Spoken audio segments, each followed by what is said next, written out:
My name is Lisa Keegan, and this week we're all doing things that you can gift to somebody or things that are going to help because you can put them away for another time.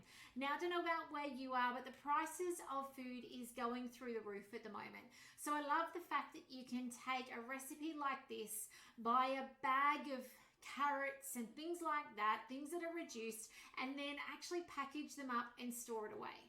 So today I'm going to do just that, and I'm actually only making a small portion of this recipe. I'm not going to make the whole lot, so come along today as I teach you how to do that. So that, because it is with what I've got, okay, it is with that extra big bag of carrots that were cheaper than buying the 1 kilo bag. It is with the cauliflower that was reduced down because it was looking a bit sad and those sorts of things. So come along today, and I can't wait to show you how to do a smaller batch of this awesome recipe, which, by the way, I can't pronounce, but that won't let me stop sharing it with you. So let me continue to share this with you even though I have no idea how to pronounce the name of this. It is a recipe from the US, so if you're having trouble finding it on your cookie dough, it'll be because it's a US recipe. So you may need to adjust your filters. Now, the first thing it asks to do is add 3 peppercorns, 2 whole spice berries, and 2 cloves into mason jars. And it says 4 mason jars. I'm going to just use 1, and I've actually already cut up the veggies I want to put in it because this is actually my bits that I need to use up. Okay, I've got some green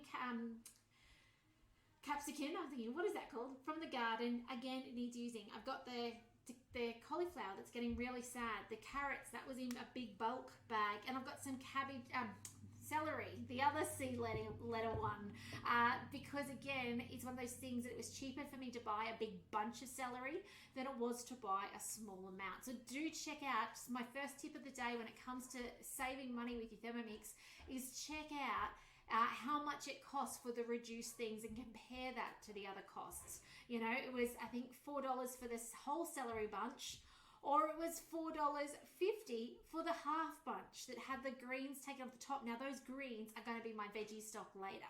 So, you know, there's no wastage and it was cheaper. How cool is that? So anyway, back to the berries.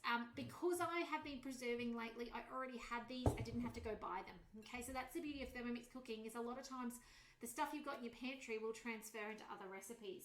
You know, those sorts of things. By the way, on that note of recipes and pantries, go to my website, tmxingadventures.com.au, so like BMXing but with a T, and go to the learn more at the top, and you'll actually find a downloadable of, actually it's under subscribe. Go to subscribe and you'll find a downloadable sent to you of my pantry staple list.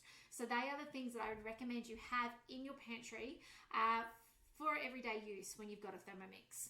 Now, let's keep going with this recipe. First things first, we are putting into the machine some white wine vinegar. I'm doing half, so I'm going to do 12 ounces, which if you're thinking, oh, how much do I need when I shop? You can actually multiply by 3 and add a 0. So when I'm doing 12 ounces, it's going to be about 400 grams worth. So it's going to be a fair bit actually of this jar. Maybe I should have done a quarter. Oh well, we'll see how we go. So in this goes. Those of you watching along, you know that I enjoy pickling. We've done cucumbers before. I've done beetroots. We've got jars of carrots up on the shelf out of the Less Waste cookbook, which you'll find behind me. So there's, you know, great ways that you can buy in bulk and then not let it go to waste, but put it away for another day, which I just love doing. So there we go. Also, because we have been starting to grow our own food, the fact that, you know, it comes in gluts, like our zucchinis go crazy all in one go. And we get bucket loads of zucchinis for like 2 weeks and then it's gone, it's done. So, you know, things like that, it's great to be able to have these recipes up your sleeves. You can use them up when they're available to be used up, but also then put them away so that they're there for another day. Okay, some water, 12 ounces of water. So, as I said, multiply by 3, add a 0. We're going to go for 6 ounces, which is actually 180 mils of water. Not very good at talking and doing maths at the same time. All right, next up, I'd love to know as well, what do you do to preserve your food when you've got extra? Or what do you cook up? What are your go-tos when you open the fridge and you see that 4 kilos left of carrots in the bottom of the fridge? What do you do with them? I'd love to know. Okay, 3 ounces of sugar in here. That balances out that vinegar. So I'm putting 1.5 in. Don't skimp on this. You'll find it's not quite right. A bit like when you make beetroots, or even when you eat the beetroots, you know, out of a can, if you're buying canned ones, it's always got that vinegar, sweet, salt balance, it's important when you're preserving food. Otherwise it just doesn't come out right. 1 tablespoon of kosher salt. I'm just using salt. Okay, use what you would normally use. You can see the humidity is quite high here at the moment, so it's not coming out overly well of my grinder. I'm going to persevere though, which is actually, so 1 tablespoon is, just for your knowledge, 4 teaspoons. So therefore we're looking to get 2 teaspoons of salt into there. Struggling with the sticky grinder though. Okay, some oregano. So into the fresh herbs. Not fresh, dried, but green herbs, I should say. So we're going for half a teaspoon, approximately. Now I do have an ingredient that I'm missing in a second. Fennel, again. I love fennel. Again, one of those things that once you buy it and it's in your pantry, you will just see it pops up in the odd recipe and you'll be so grateful you got it. Okay.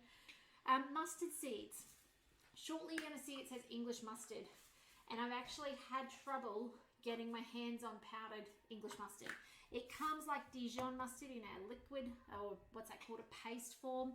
But I actually had trouble getting the other forms, so I'm just going to skip it out. You know, if you can't find an ingredient often, especially if it's not a huge volume of an ingredient, you can just skip it. Okay, so don't be scared and don't let that stop you making a recipe because you're missing something that's not a huge part of the recipe. If you are concerned though, you ring me. You say, hey Lise, need a hand, give us a ring, text message, email, whatever's easiest for you. Now you can see this is in Fahrenheit. That doesn't bother us though because we're just going to spin the dial to go. Because I'm doing a half batch, I do not need 12-minute cook time. I can actually, now I'm going to wind it down, and we wind it down to 3/4. But it wouldn't matter, okay? If you got distracted and you cooked it for 12 minutes instead of the 8 minutes that it required, hang on, is 8 minutes right? Yeah, 8 minutes. 9 minutes. 9 minutes. Then it wouldn't matter. So don't get hung up on those things, okay? So it's totally up to you whether you go down and you adjust it down or whether you don't, all right? So it won't matter if you overcooked this step. The next step, when I come back after the 9 minutes, we're going to have some veggies. So if you haven't chopped veggies and you're cooking along to this, now's the time to chop your veggies because they're going to go in at the next step. And that's actually going to be the time we'll have to adjust. Otherwise, we'll overcook our veggies. So I'll be back in 9 minutes and I'm going to show you how to finish this awesome preserving recipe. So I can't wait to show you soon. So we'll see you in 9 minutes time and I'll spin this dial up to speed 2 and off it goes. See you soon. Okay, this is done, it's cook time, and now we're going to go on where it asks for our cauliflower and our other bits and pieces. So let me just get this drippy hot lid out the way. And we're actually just going to put in what I've got because I want to fill this jar up, refill it up. So we'll just put in, oh, the vinegar is strong, but it smells absolutely beautiful. So I've got in there the capsicum, I've got in there some celery, and I've got in there some cauliflower. So we're just going to now click on next and step through all those ingredients. They say some olives, I'm skipping that. They say some onion, again, I'm skipping that. Garlic.